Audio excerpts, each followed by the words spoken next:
বাবা এই মুরগিটা কত জল খেয়েছে।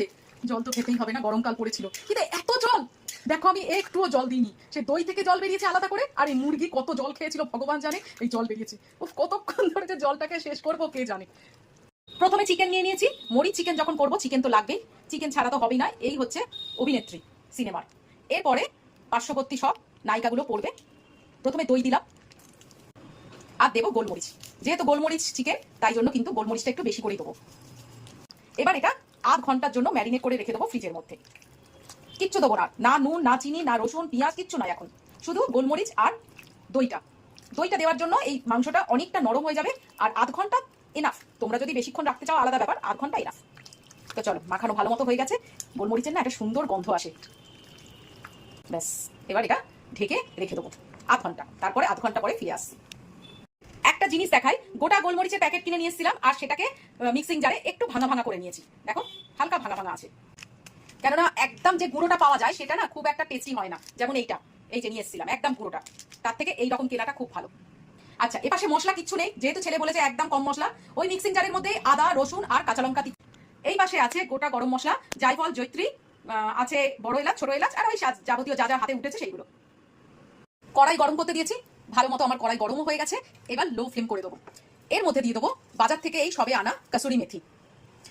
যারা আমার ভিডিও দেখে তারা ভালো মতো জানে আমি কাসুরি মেথি বাজার থেকে এনে একটু রোস্ট করে তারপরে রেখে দিই শিশির মধ্যে। এর ফ্লেভারটা যখন এইরকম আদা রসুন দেওয়া কোনো রান্না হবে, সেই রান্নায় যদি লাস্টে দেওয়া হয় না, তাহলে ওই ধাবা স্টাইলের একটা স্বাদ পাওয়া যায় রেসিপিটার মধ্যে। যেটা বললাম করে দেখো, দেখবে আমার কথা মিলিয়ে নিও, ভালো লাগবে।